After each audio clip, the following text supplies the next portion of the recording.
Good afternoon class 9। आज हम start करने जा रहे हैं टाइप्स ऑफ सॉल्यूशंस। सॉल्यूशन बना होता है सॉल्यूट और सॉल्वेंट से। तो सॉल्यूट का फिजिकल स्टेट और सॉल्वेंट के फिजिकल स्टेट इन दोनों पे डिपेंड करते हुए सॉल्यूशंस को क्लासिफाई किया गया है। हम एक एक करके सारे टाइप्स ऑफ सॉल्यूशंस देखते हैं on the basis of physical state of solute and solvent with their examples.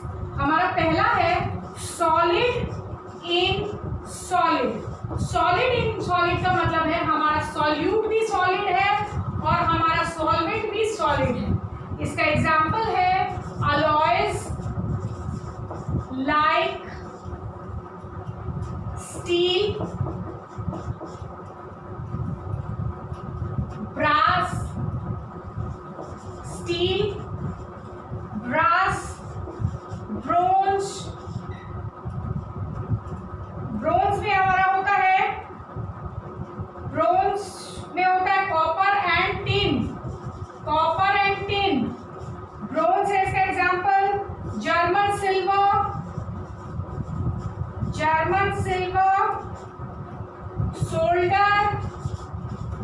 ये सारे अलॉयज हैं, जितने भी अलॉयज हैं they are example of solutions where the solute is also a solid and the solvent is also a solid.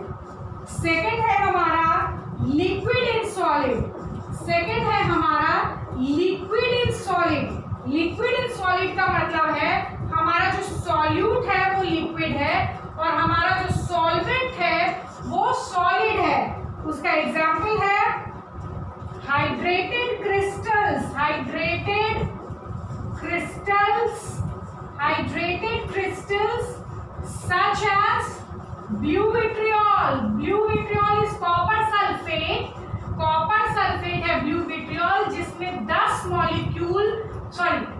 Molecule पानी का attach होता है। तो ज्यादा क्वांटिटी में यहाँ कॉपर सल्फेट प्रेजेंट है, कम क्वांटिटी में यहाँ वाटर मॉलिक्यूल प्रेजेंट है। यानी सॉलिड हमारा है सॉल्वेंट और सॉल्यूट है हमारा लिक्विड। क्लियर है? Hydrated copper sulphate. उसके बाद dental amalgam, dental amalgam, dental amalgam, dental amalgam. Amalgam बेटा किसी भी चीज में मरकरी अगर प्रेजेंट होती है तो हम उसको हम उसको अमलगम बोलते हैं। तो डेंटल यूज के लिए जो डेंटल अमलगम यूज होता है उसमें प्रेजेंट होता है लिक्विड मरकरी। डेंटल अमलगम में liquid mercury plus solid silver present होता है, प्लस सिल्वर सॉलिड स्टेट में प्रेजेंट होता है। यानी सिल्वर हमारा ज्यादा क्वांटिटी में है, लिक्विड मरकरी हमारी लेस क्वांटिटी में है। This is solvent and this is solute. So this is an example of type of solution in which liquid is a solute and solid is a solvent. Next.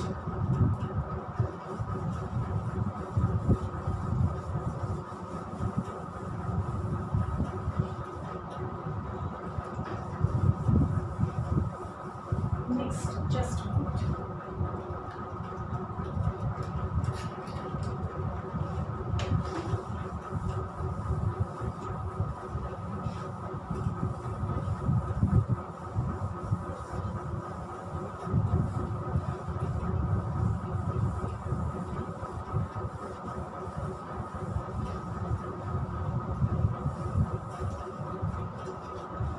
हमारा third है gas in solid.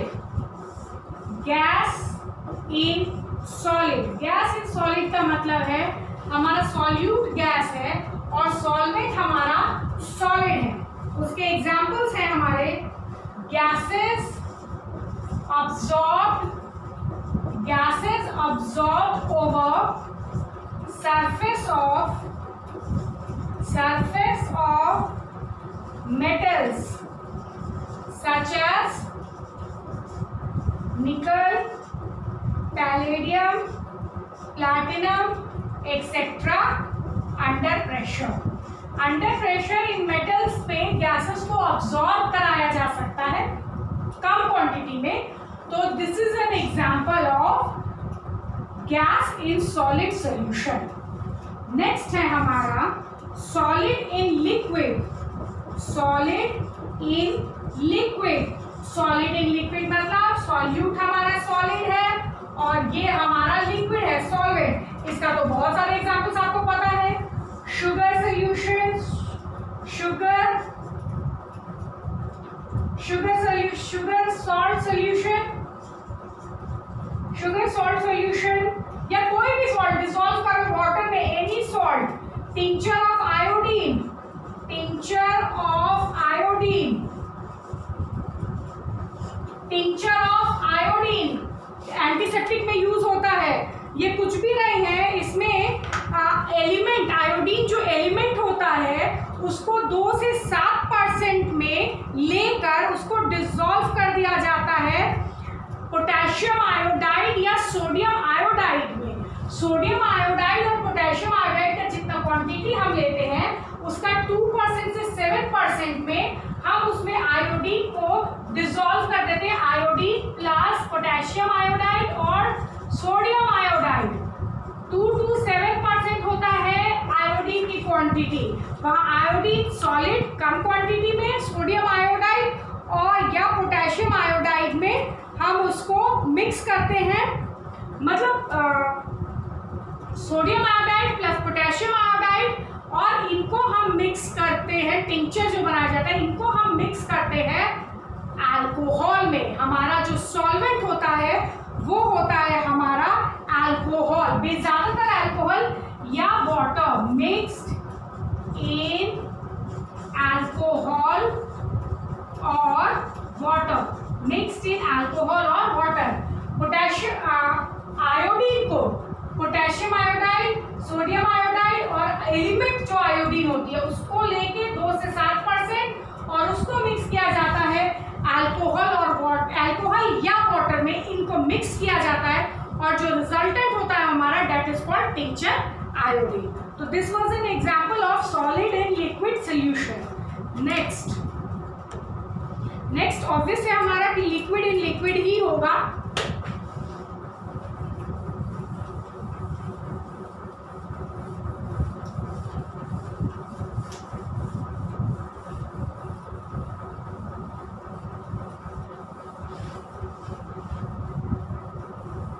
Next है हमारा liquid in liquid.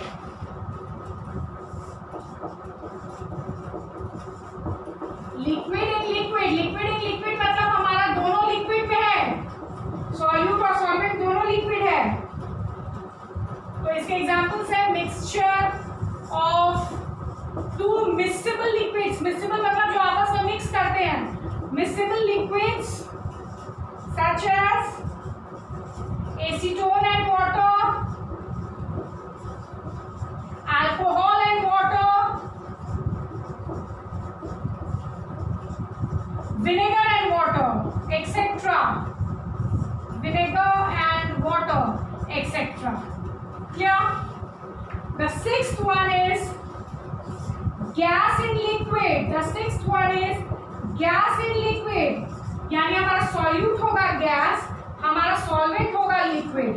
और इसका example है aerated drinks. आप लोग जो सॉफ्ट ड्रिंक्स पीते हो, aerated drinks, CO2 dissolved in water under pressure, dissolved in water under pressure, under pressure, pressure के दबाव में CO2 को जो डिसॉल्व किया जाता है पानी के साथ, जो एरेटेड ड्रिंक सॉफ्ट ड्रिंक्स आप लोग पीते हो, that is an example of a solution in which gas acts as a solute and liquid acts as a solvent. Now the 6th one, अब आएगा solid in gas. Solid in gas का मतलब है अब गैस हमारा काम करेगा solvent का और अब हमारे जो सॉल्यूट्स होंगे वो एक एक करके सॉलिड, लिक्विड और गैस होंगे। फर्स्ट है हमारा gas, solid in gas, solid in gas, यानी ये हमारा हो गया सॉलिड, ये हमारा हो गया gas. Solid in gas, camphor, camphor in air, और आयोडीन इन एयर। बेटा कैम्फर, कपूर को अगर आप एयर में छोड़ दो सब्लाइम कर जाएगा, उड़ जाएगा, तो वो क्या है? कपूर तो सॉलिड है, सॉलिड के पार्टिकल्स डिसॉल्व हो गए एयर में, तो that is an example of solution where solid acts as a solute and gas acts as a solvent. Next is liquid in gas. Liquid in gas. Solute is liquid, solvent is gas. Clouds and fog. Clouds and fog. Clouds और fog जो होता है उसमें क्या है? जो water के particles हैं वो हवा में फैल जाते हैं। फॉग क्या है? फॉग में वाटर के ही तो पार्टिकल्स होते हैं ना जो हवा में डेंस फैल जाते हैं। तो clouds and fog, water drops dispersed in air. Cloud भी तो वाटर ड्रॉपलेट से ही बना होता है, तो वहां पे ये जो वाटर ड्रॉपलेट्स है they act as a solute, और जो हमारा एयर है that acts as a solvent. Now number 9 is gas in gas. Gas in gas तो हमारा एयर ही है।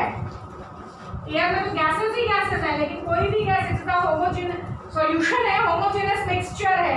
एयर में मिक्सचर ऑफ डिफरेंट गैसेस है, सिर्फ गैसेस ही गैसेस है जो एक दूसरे के साथ मिक्स हुई नहीं है। तो these where the 9 types of solutions based upon the physical state of solute and the physical state of the solvent. Clear है सबको? सॉल्यूशन में क्लासिफिकेशन सबको क्लियर हो गया? Now let's move with true solutions.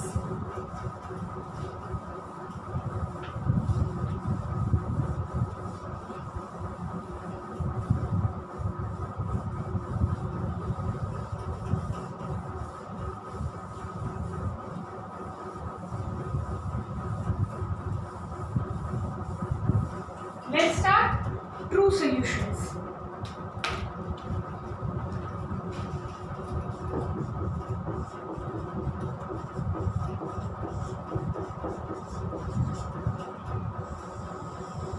Let's say true solution. The solution in which particles of solute,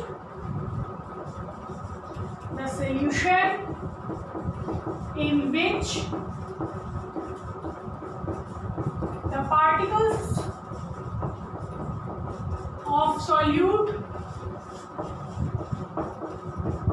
are so thoroughly mixed with the solvent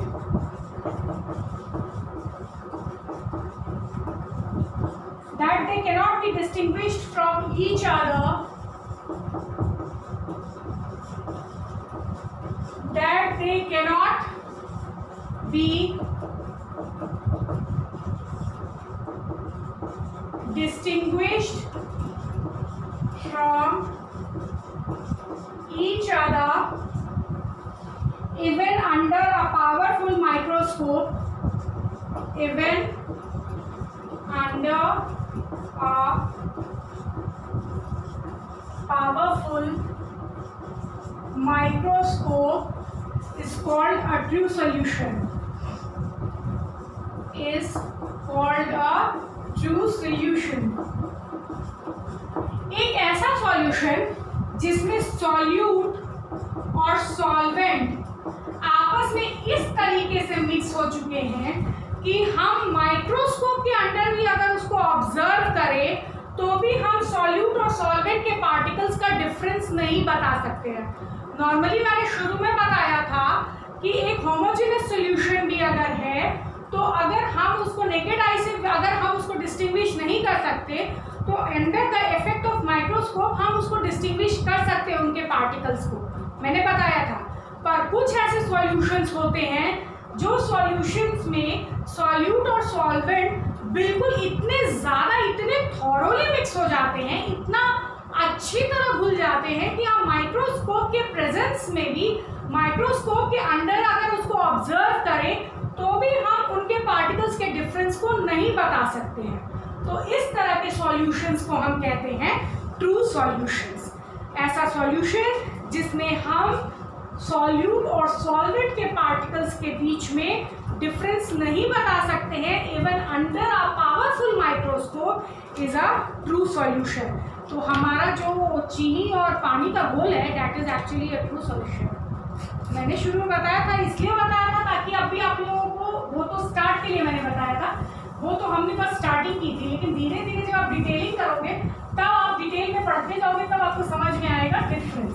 तो ये बात समझ लो कि चीनी और पानी को अगर आप माइक्रोस्कोप में भी, चीनी और पानी के सॉल्यूशन को अगर आप माइक्रोस्कोप में भी ऑब्जर्व करोगे तो you cannot find the difference. True solution is homogeneous, true solution is homogeneous mixture of two or more substances. It is always a homogeneous mixture. Solution है तो homogeneous होगा ही. The solution is a true solution is a homogeneous mixture of two or more substances in which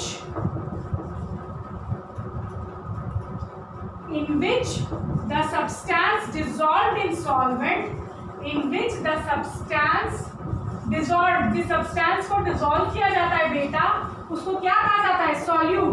the substance dissolved in solvent has particle size of less than 10 to the power -9 metre और 1 nanometre. ठीक है। True solution में solute के particles का जो size होता है घुलने के बाद that is this 10 to the power -9 metre, less than this होता है sugar solution. Sugar solution is a true solution. Sugar solution is a true solution. ठीक है। अब हम कुछ प्रॉपर्टीज देखते हैं। Sugar a true solution has the following characteristics. A true solution has the following characteristics. A true solution has the following characteristics. Number 1, a true solution is a homogeneous mixture. A true solution is a homogeneous mixture.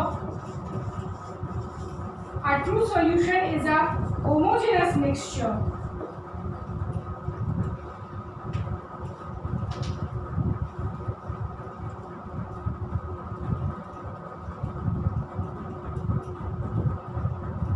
in a true solution. The solute in a true solution, the solute and solvent molecules cannot be distinguished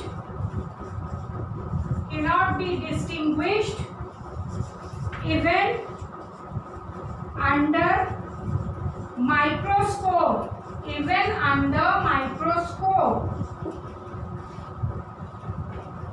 A true solution एक homogeneous mixture होता है और true solution में हम solute और solvent particles के बीच के difference को हम माइक्रोस्कोप से भी एक ट्रू सॉल्यूशन में जो सॉल्यूट और सॉल्वेंट के मॉलिक्यूल्स होंगे उस सॉल्यूशन में वो डिफरेंशिएट हम पावरफुल माइक्रोस्कोप के अंडर में भी नहीं कर सकते हैं। नेक्स्ट,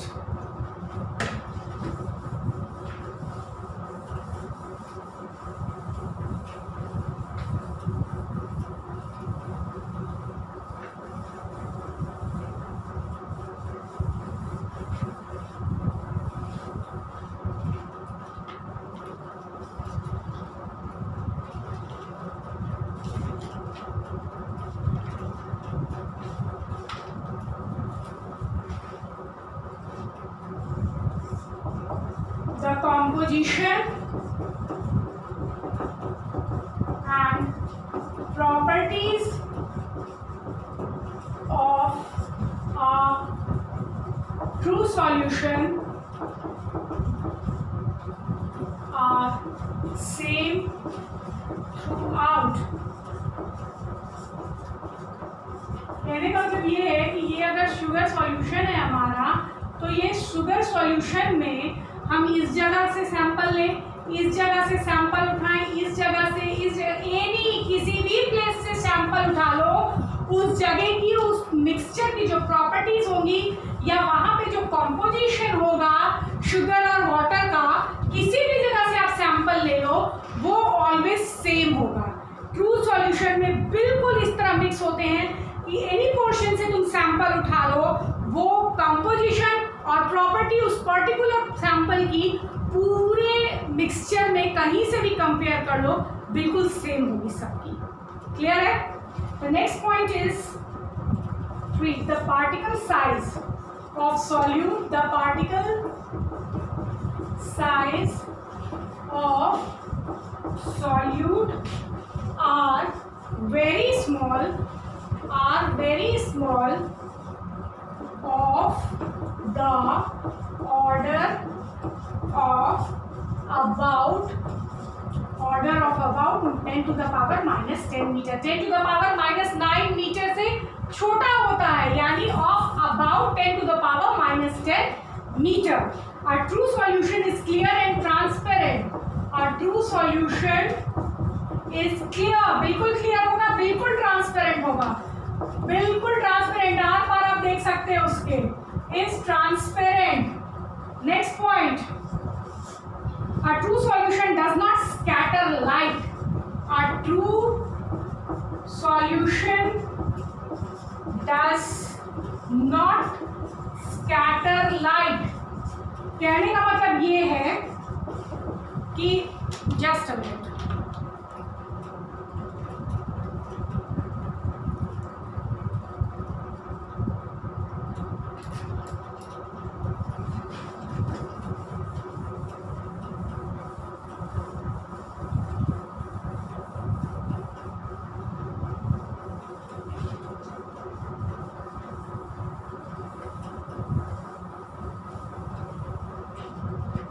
कहने का मतलब ये है कि अगर ये हमारा एक ग्लास में हमने ट्रू सॉल्यूशन बना रखा है, ये हमारा वाटर का और शुगर का सॉल्यूशन है, तो इसमें से अगर हम लाइट पास करें, अगर यहाँ से अगर हम टॉर्च से लाइट थ्रो करें तो लाइट इसके आर पार बिना स्कैटर हुए निकल जाएगी, लाइट छितरेगी नहीं, लाइट इधर इधर इधर इधर इधर छितरेगी नहीं, वो निकल जाएगी लाइट बिना कुछ भी, लाइट स्कैटर नहीं होती है एक ट्रू सॉल्यूशन में।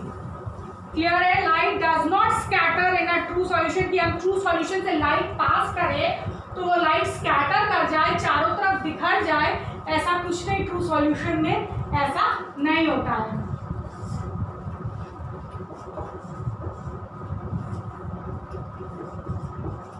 The components of a true solution, the components of a true solution,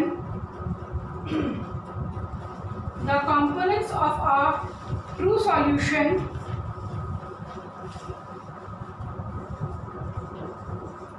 cannot be separated by filtration। This is because both solute particles, this is because both solute particles and the solvent molecules are very small as compared to the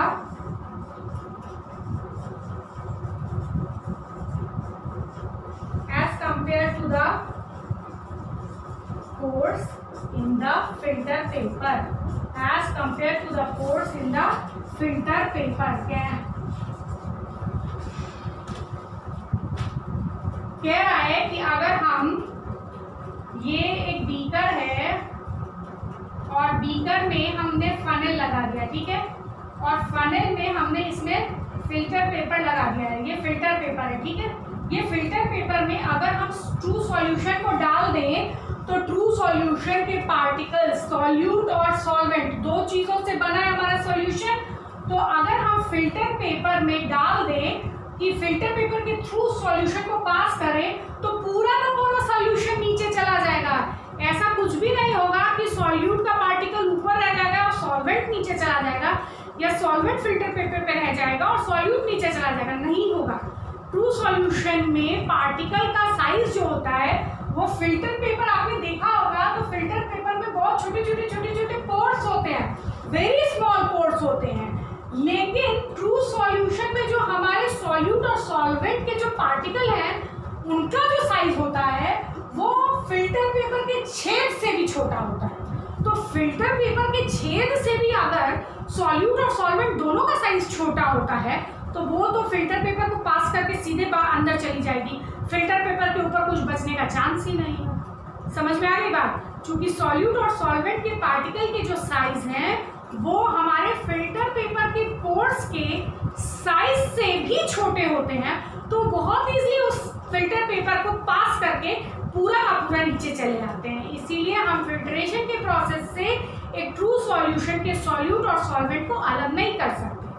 आप उसी की जगह पर आप मिट्टी का और पानी का हम वो ले लें, मिट्टी और पानी का हम ले लेते हैं एक मिक्सचर।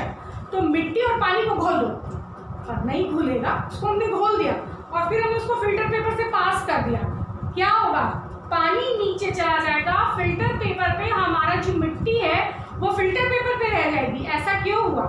फिल्टर पेपर से पानी इसलिए पास कर दिया क्योंकि पानी के पार्टिकल्स का साइज फिल्टर पेपर के पार्टिकल के साइज से छोटा था तो निकल गया, लेकिन मिट्टी के जो पार्टिकल्स थे उनका जो साइज था, उनका साइज फिल्टर पेपर के पोर्स के साइज से कहीं ज्यादा बड़ा था।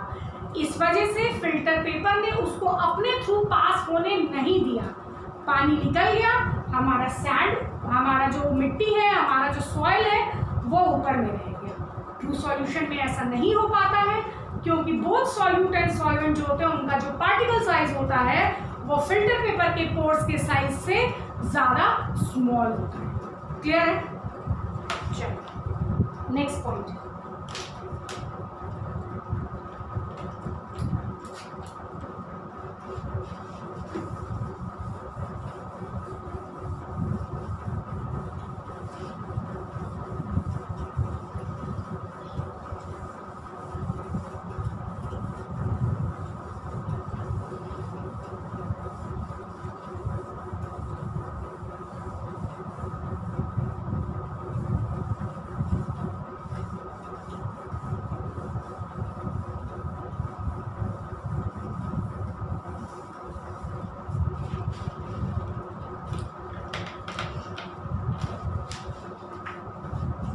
The solute particles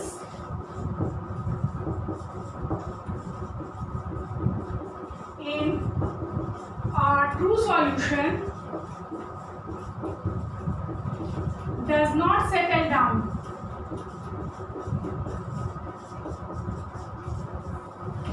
Does not settle down का मतलब है कि अगर आप चीनी और पानी का घोल लेते हो, उसको 4 घंटे 5 घंटे 2 दिन 3 दिन वैसा का वैसा छोड़ दो, चीनी नीचे बैठ जाएगी?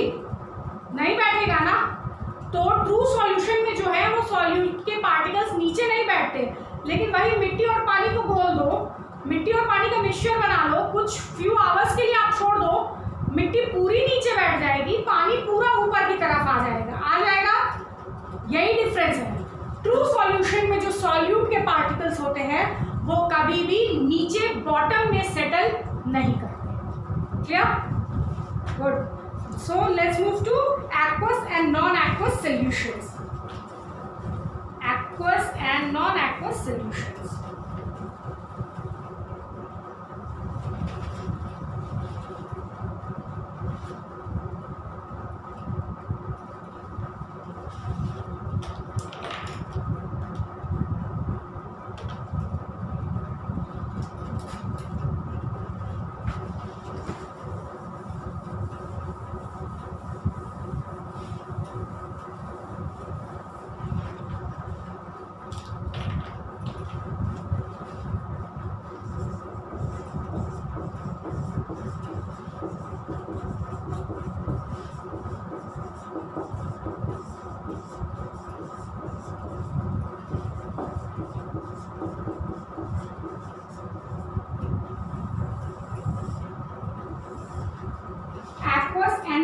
aqueous solution. Aqua, word aqua, aqua means water. Aqua का मतलब होता है water. Aqueous आया है aqua word से. Clear है?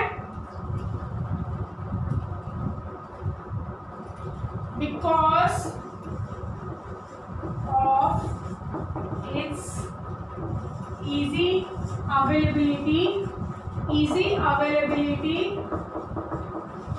ease of handling,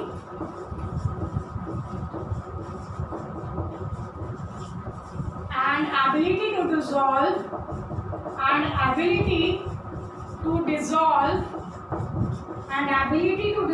a large number of substances, ability to dissolve a large number of substances. Water is sometimes called universal solvent. Water is sometimes called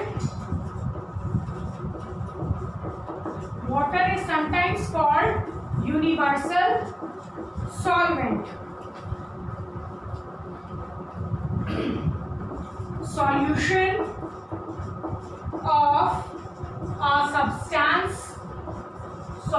of a substance in water, that is when water is used as a solvent,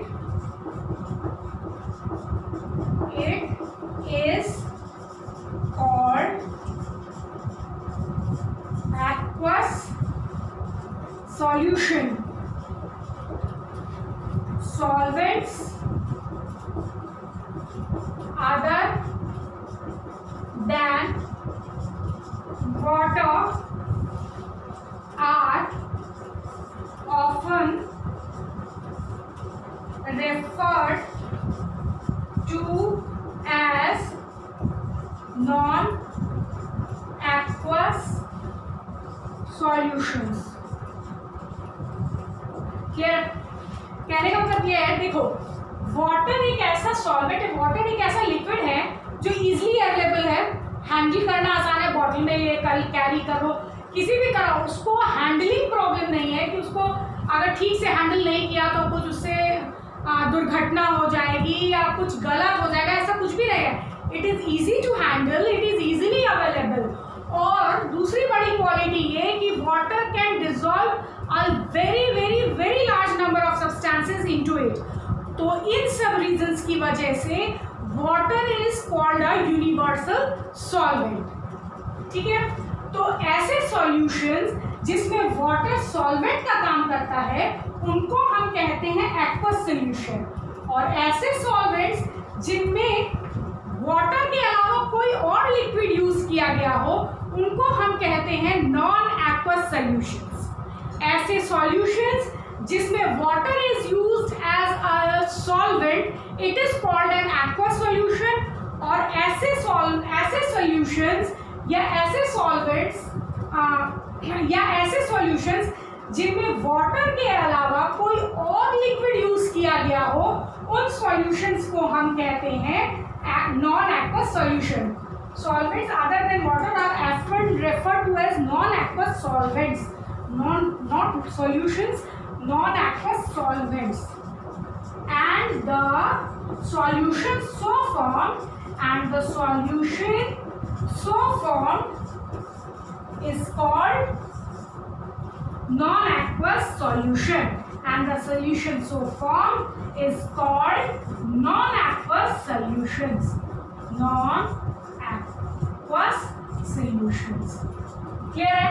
Solution aqueous and non-aqueous solution. Definition clear है सबको? चलो let's move further.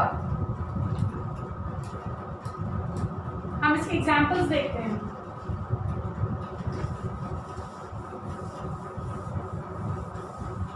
भाई water के साथ का aqueous solution का तो आप बहुत सारे एग्जांपल्स दे सकते हो. Sugar solution, salt solution, alcohol in water, vinegar in water, बहुत सारे कार्बन डाइऑक्साइड इन वाटर जो आपके सॉफ्ट ड्रिंक्स हैं. तो एक्वस सॉल्यूशन के बहुत सारे एग्जांपल्स आप दे सकते हो.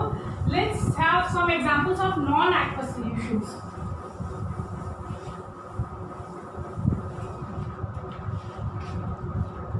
अच्छा, the common non-aqueous solvents are ether, alcohol, benzene,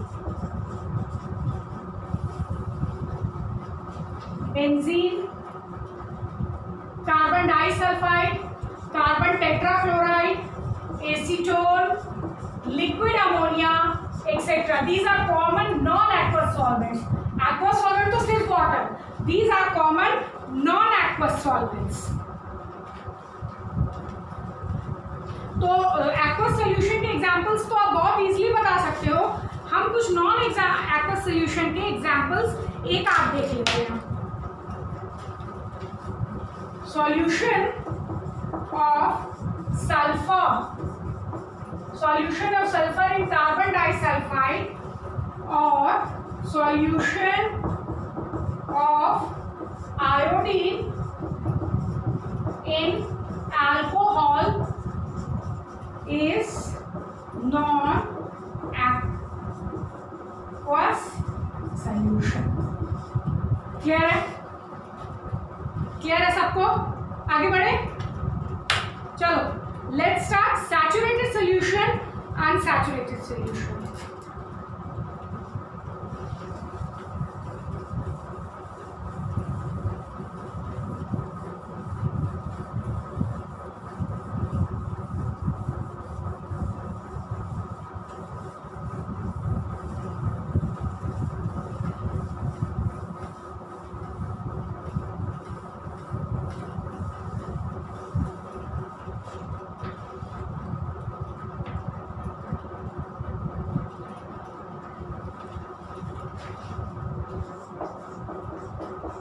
Saturated solution.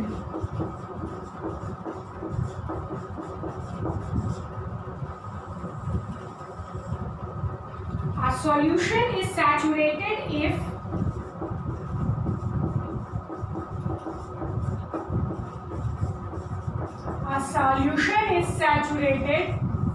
if no more solute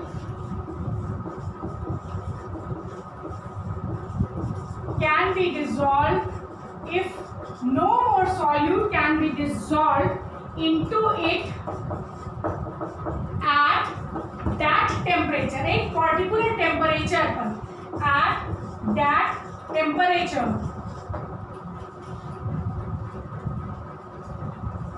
it contains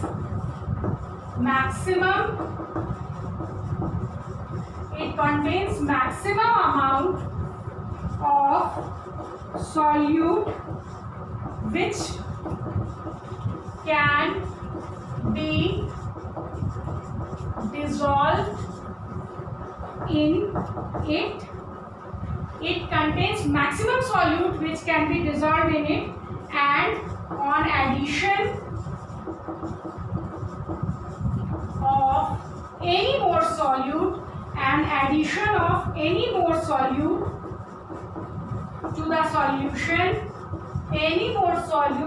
solution, the solute starts settling at the bottom. A solution is saturated if no more solute can be dissolved into it at that temperature. It contains maximum amount of solute which can be dissolved in it, and on addition of any more solute to the solution, the solute starts settling down. Suppose हमने लिया 100 ml पानी, हमने ले लिया 100 ml water, ठीक है. 100 ml हमने water लिया और हमने इसमें 1 चम्मच शुगर ऐड किया, 1 टीस्पून हमने शुगर ऐड किया. अच्छे से घुल गया, अच्छे से घुल गया, क्लियर ट्रांसपेरेंट सोल्यूशन मिल गया. हमने फिर इसमें 1 टीस्पून शुगर ऐड किया, फिर उसको अच्छे से घोला, वो पूरी तरह घुल गया और वो अच्छे से घुल के वापस एक ट्रांसपेरेंट सोल्यूशन दिया। हमने फिर 1 टीस्पून ऐड किया उसमें। अच्छा, हम एक पर्टिकुलर टेम्परेचर की बात कर रहे हैं, यहाँ टेम्परेचर डिपेंडेंट, टेम्परेचर फिक्स होना चाहिए। जिस हम जो काम कर रहे हैं वो फिक्स, और सैचुरेशन जो हम बताएंगे वो जिस टेम्परेचर पे हम काम कर रहे हैं, सपोज इस पर टेम्परेचर 25 डिग्री है तो हम 25 डिग्री पे भी ये काम कर रहे हैं। हमने तीसरा चम्मच शुगर डाला, वो भी घुल गया। अब हमने फिर 1 चम्मच शुगर डाला। अब जो हमने शुगर डाला है इसमें, ये इसमें नहीं घुल रहा है बल्कि नीचे जाके बैठ गया।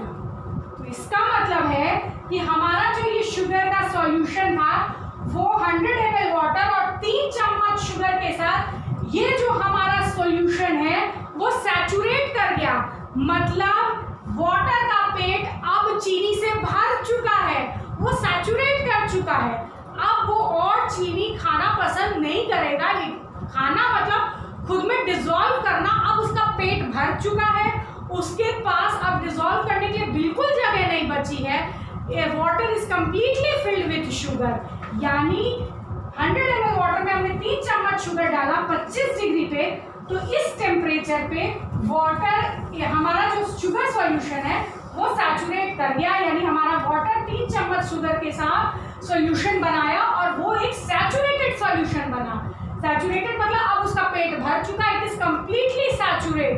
आप लोग पढ़ते पढ़ते सैचुरेट हो जाते हो ना, मन भर जाता है आपका, फिर आपको कितना भी पढ़ाओ तो आपके दिमाग में कुछ नहीं घुसता। तो वहाँ बात वही है कि अब वाटर सैचुरेट कर चुका है शुगर के साथ, यानी सॉल्यूट के साथ।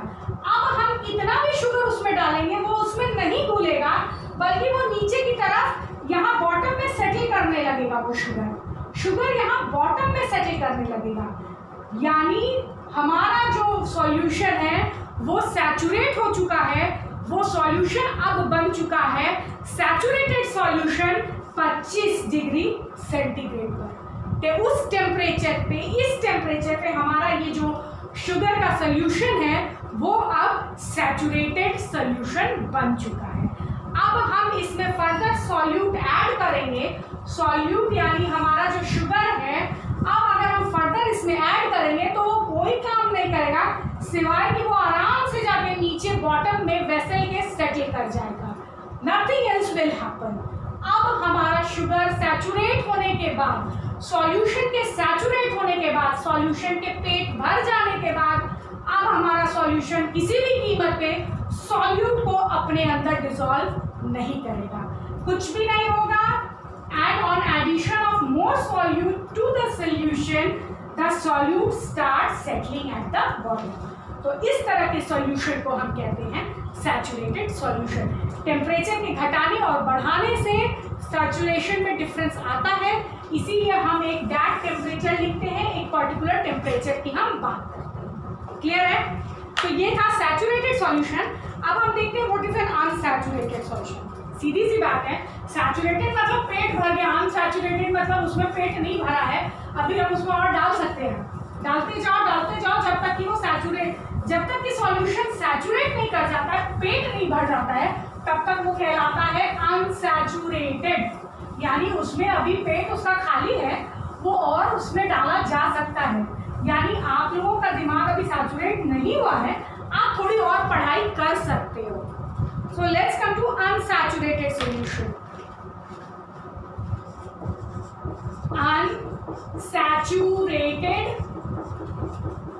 Unsaturated solutions. Unsaturated solutions. Just a minute.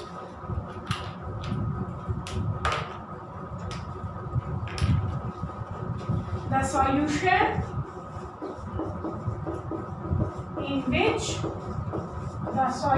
in which more solute can be dissolved, the solution in which more solute can be dissolved at a given temperature is called unsaturated solution. Is called unsaturated solution. a saturated solution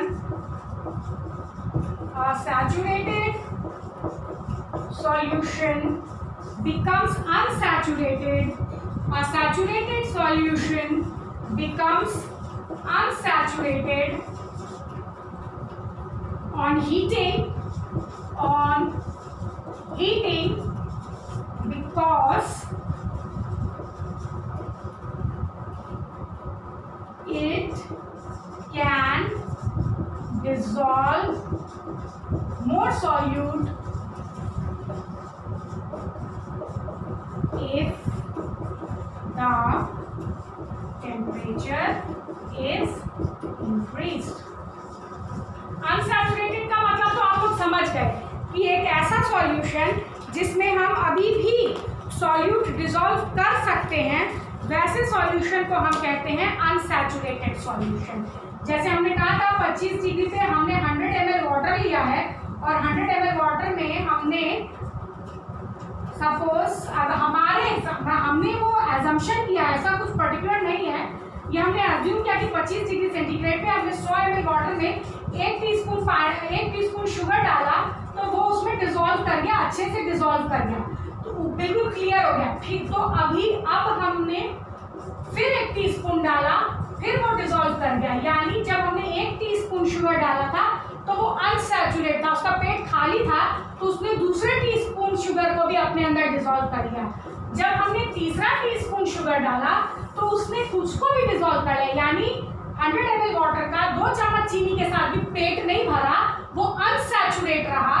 जब हमने तीसरा चम्मच उसमें डाल दिया और फिर वो उसको घोल लिया, तो मैंने पिछली बार मतलब सैचुरेटेड में आपको इट्स एन एजम्पशन, ऐसा नहीं है कि सही में 3 चम्मच में हो जाएगा, हो सकता है 2 ही चम्मच में हो जाए, मैं सिर्फ आपको एक एजम्पशन बता रही हूँ। हमने जैसे सैचुरेटेड में देखा कि अब जब हमने चौथा चम्मच ऐड किया शुगर का तो वो उसमें डिसॉल्व नहीं किया, 3 चम्मच चीनी डालते डालते वाटर जो था वो हमारा सॉल्यूशन सैचुरेट कर गया। तो यहाँ जब हमने 1 चम्मच चीनी डाला तब भी वो अनसैचुरेट था, उसका पेट खाली था, तो उसने दूसरा चम्मच भी खुद में डिसॉल्व किया, तीसरा चम्मच भी उसमें डिसॉल्व कर लिया, ये दिखा रहा था कि वो तब भी अनसैचुरेटेड था। तो एक ऐसा सॉल्यूशन जिसमें हम एक पर्टिकुलर टेम्परेचर पे सॉल्ट सॉल्यूट डाल के उसमें घोल सकते हैं, वैसा सॉल्यूशन कहलाता है अनसैचुरेटेड सॉल्यूशन। अच्छा, मैंने बताया था कि सैचुरेटेड सॉल्यूशन में हम टेम्परेचर की बात इसलिए करते हैं क्योंकि अगर हम एक सैचुरेटेड सॉल्यूशन का टेम्परेचर, सपोज ये तो हमारा 100 ml वाटर 3 चम्मच शुगर के साथ ये सैचुरेट कर चुका है, लेकिन अगर हम इसका टेम्परेचर बढ़ा के 35 डिग्री सेंटीग्रेड कर दें तो अब ये सॉल्यूशन अनसैचुरेटेड हो जाएगा और अब शायद इस टेम्परेचर पे 1 चम्मच चीनी उसके अंदर और घुल जाएगी, क्योंकि टेम्परेचर बढ़ाने से हम सॉल्यूट और ज़्यादा एक सॉल्यूशन को हम अनसैचुरेट कर सकते हैं। अब एक सैचुरेटेड सॉल्यूशन को हम अनसैचुरेट कर सकते हैं अगर हम उसका टेम्परेचर बढ़ा दें, यानी एक सैचुरेटेड सॉल्यूशन में अगर हमें और सॉल्यूट डिसॉल्व करना है तो हमें उस सॉल्यूशन का टेम्परेचर बढ़ाना होगा। जैसे ही हम उस सॉल्यूशन का टेम्परेचर बढ़ाएंगे वो सैचुरेटेड सॉल्यूशन अनसैचुरेटेड हो जाएगा और वो और सॉल्यूट अपने अंदर डिसॉल्व करने के लिए कैपेबल हो जाएगा। तो हो सकता है 35 डिग्री सेंटीग्रेड पे 3 चम्मच चीनी ना घुल के 4 चम्मच चीनी उसी 100 ml वाटर में घुल जाएगी। समझ में आ गया सबको? What is a saturated solution and what is an unsaturated solution? Let's see what is a super saturated solution. What is a super saturated solution?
saturated solution.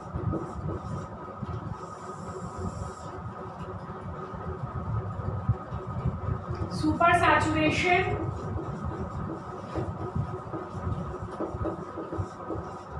is a state of a solution that contains more of the dissolved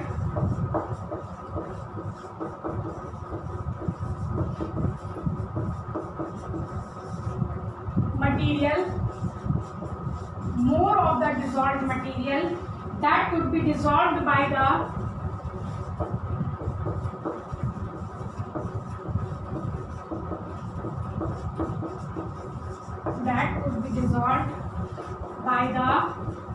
solvent under normal conditions. That could be dissolved by the solvent under normal conditions. In most cases,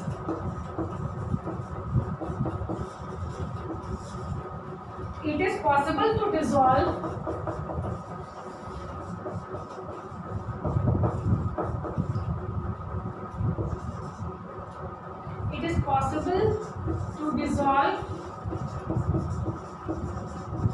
more solute by heating up the solution. By heating up the solution.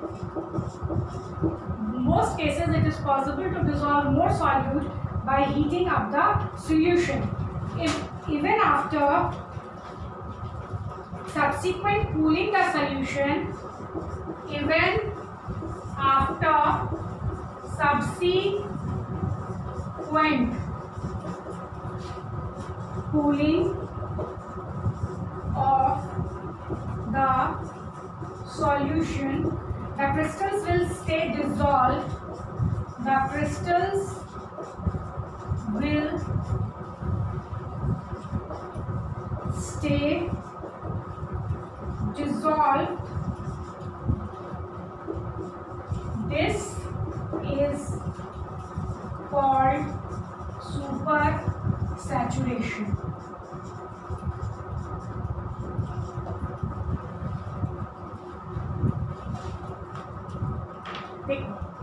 Super saturation, अभी हमने देखा था कि एक saturated solution को हम अनसैचुरेट कर सकते हैं अगर हम उसको हीट कर दें, ठीक है। हीट करके हम उसका टेम्परेचर बढ़ा के उसमें और एक्स्ट्रा सॉल्यूट ऐड कर सकते हैं। लेकिन अगर हमने उसको हीट नहीं किया होता, नॉर्मल कंडीशन में छोड़ दिया होता, तो क्या हम उसमें एक्स्ट्रा ऐड कर सकते थे? अंडर नॉर्मल कंडीशंस नहीं कर सकते थे। हमने उसके अंदर एक्स्ट्रा ऐड करने के लिए उसमें चेंजेस की, उसके टेम्परेचर को हमने बढ़ा दिया। तो वैसा सिचुएशन, अब वैसा सॉल्यूशन जिसमें वो सॉल्वेंट अपने नॉर्मल कंडीशन में जितना सॉल्यूट खुद में डिसॉल्व कर सकता था, या हम कह सकते हैं कि जैसे मैंने बताया था कि नॉर्मल कंडीशन में 100 ml वाटर में 3 चम्मच गया, ठीक है। लेकिन जब हमने उसमें 3 चम्मच दिया तो ये सैचुरेटेड हो गया था। लेकिन जब हमने उसको हीट कर दिया तो 100 ml में हमने 4 चम्मच डाला और वो मिक्स हो गया टेम्परेचर बढ़ाने पर। तो कहने का मतलब ये है, लेकिन नॉर्मल कंडीशन में अगर हम टेम्परेचर नहीं बढ़ाते, अंडर नॉर्मल कंडीशंस, क्या हम 100 ml वाटर में 4 टीस्पून डिसॉल्व कर सकते थे? नहीं कर सकते थे। We cannot dissolve, we could not dissolve 4 teaspoons in 100 ml of water under normal conditions. तो अब लेकिन टेम्परेचर बढ़ाने के बाद अब इसमें तो डिसॉल्व हो गया। अब जो ये सैचुरेटेड सॉल्ट, और यहाँ और 4 चम्मच में वो सैचुरेट कर गया, फिर उस बढ़ाए हुए टेम्परेचर पे वो 4 चम्मच में सैचुरेट कर गया। ऐसा सॉल्यूशन कहलाता है सुपर सैचुरेटेड सॉल्यूशन। एक सॉल्वेंट अपने नॉर्मल कंडीशन में जितना सॉल्वेंट पे सैचुरेट करता, उससे कहीं ज़्यादा सॉल्वेंट पे वो सैचुरेट किया हुआ है वो सॉल्यूशन, तो वैसे सॉल्यूशन को हम कहते हैं सुपर सैचुरेटेड सॉल्यूशन। एक सॉल्यूशन नॉर्मल कंडीशंस में जितने सॉल्यूट में सैचुरेट कर जाता, अब उससे कहीं ज़्यादा सॉल्यूट उसके अंदर डिसॉल्व्ड है, तो वैसे सॉल्यूशंस को हम कहते हैं सुपर सैचुरेटेड सॉल्यूशन। एक सॉल्यूशन को, एक सैचुरेटेड सॉल्यूशन को हमने हीट किया, हीट करके हमने उसका टेम्परेचर बढ़ाया और उसमें एक्स्ट्रा हमने सॉल्यूट ऐड किया। अब एक्स्ट्रा सॉल्यूट ऐड करने के बाद उस टेम्परेचर पे जब फिर वो सैचुरेट कर गया, तो अब जो सॉल्यूशन हमें मिला उस बढ़ाए हुए टेम्परेचर पे, वो कहलाता है super saturated solution. 25 degree centigrade पे 100 ml water plus 3 teaspoon sugar, ये था हमारा सैचुरेटेड।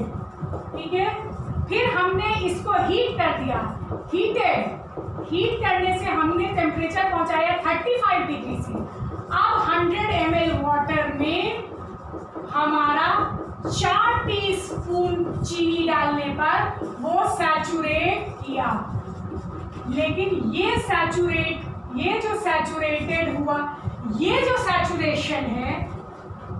सैचुरेशन है वो कहलाता है सुपर सैचुरेशन, और ऐसे सॉल्यूशन को हम कहते हैं सुपर सैचुरेटेड सॉल्यूशन।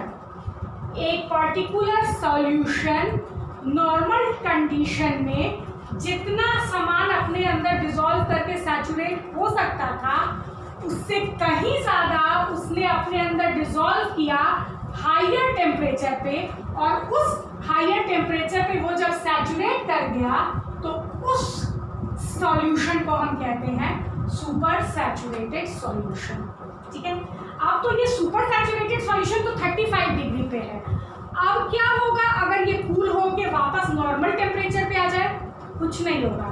अगर इसको हम वापस कूल कर दे, बिल्कुल अनडिस्टर्ब्ड इसको छोड़ दो, हिलाओ भी मत इस सुपर सैचुरेटेड सॉल्यूशन को, और इसको एज इट इज छोड़ दो ठंडा होने के लिए, जो एक्स्ट्रा शुगर है वो एज इट इज उसमें डिसॉल्व रहेगा, वो आपको वैसा का वैसा ही क्लियर सॉल्यूशन मिलेगा। वो एक्स्ट्रा तब बाहर निकलेगा अगर आप उस सुपर सैचुरेटेड सॉल्यूशन को जरा सा हिला दोगे, या ठंडा होने के बाद आप एक पिंच सॉल्यूट उस सुपर सैचुरेटेड सॉल्यूशन में डाल दो। जब वो सुपर सैचुरेटेड सॉल्यूशन ठंडा हो चुका है, ठंडा होने के बाद भी अगर आपने उसको डिस्टर्ब नहीं किया है, तो वो सुपर सैचुरेटेड सॉल्यूशन अभी, अगर आपने उसको हिलाया नहीं है, कुछ भी नहीं किया है, तो वो अभी भी उसमें डिसॉल्व है। अगर आपको वो एक्स्ट्रा बाहर चाहिए, या तो आप उसको हिला दो सॉल्यूशन को ठंडा होने पर, या आप उस सॉल्यूशन में सॉल्यूट का एक पिंच डाल दो। जैसे ही आप एक पिंच उसमें डालोगे, पूरा का पूरा आपका सॉल्यूशन, पूरा का पूरा जो आपका ये है शुगर का सॉल्यूट का जो क्रिस्टल्स है, वो पूरा का पूरा लिक्विड में क्रिस्टलाइज आउट कर जाएगा। बहुत ही सुंदर क्रिस्टलाइजेशन का ये प्रोसेस होता है। ठीक है, मतलब सपोज हम कह रहे हैं कि सुपर सैचुरेशन समझ में आ गया। अब देखो, हम कह रहे हैं कि हमने ये लिया, अब ये हमारा 100 ml वाटर है, ये 100 ml वाटर है, 100 ml water plus 4 super saturated solution है, जिसको हमने कूल कर लिया है, कूल्ड टू 25 डिग्री सेंटीग्रेड, वापस अपने नॉर्मल टेम्परेचर पे। अभी भी जो चीनी है 1 चम्मच एक्स्ट्रा वाली, वो इसके अंदर डिसॉल्व है। अगर हमने इसको हिलाया नहीं है, तो अगर हमें वो वापस चाहिए, जो हमारा एक्स्ट्रा है, जो एडिशनल जो हमारा सॉल्यूट, अगर हमको क्रिस्टलाइज फॉर्म में चाहिए, तो अगर इस स्टेज पे हम इसको हिला दें, इस पूरे बकेट को जरा सा हिला दें, या एक ड्रॉप शुगर, आप एक ड्रॉप शुगर या जो भी आपने सॉल्यूट डाला है, वो इसमें pinch solute, one pinch solute आप इसमें सिर्फ डाल दो। देखोगे पूरा का पूरा जो आपका सॉल्यूट है वो बहुत खूबसूरत क्रिस्टल्स के फॉर्म में, बहुत सुंदर क्रिस्टल्स के फॉर्म में पूरा का पूरा क्रिस्टलाइज होके चला आएगा। ये शुगर के साथ करके देखोगे तो लगेगा जैसे अंदर में बिल्कुल कांच जैसा अंदर में क्रिस्टल करके पूरा का पूरा क्रिस्टलाइज आउट हो जाएगा। आपका सारा का सारा शुगर क्रिस्टलाइज आउट हो जाएगा। समझ में आ गई सबकी ये बात? सुपर सैचुरेशन समझ में आ गया आप लोगों को? हम लोगों ने टाइप्स ऑफ सॉल्यूशन देख लिया, एक्वस नॉन एक्वस सॉल्यूशन देख लिया, उसके बाद हमने ट्रू सॉल्यूशन देखा, एक्वस नॉन एक्वस देखा, and saturated, unsaturated and super saturated solution देखा। ठीक है, आज के लिए इतना ही। See you in next class. Thank you.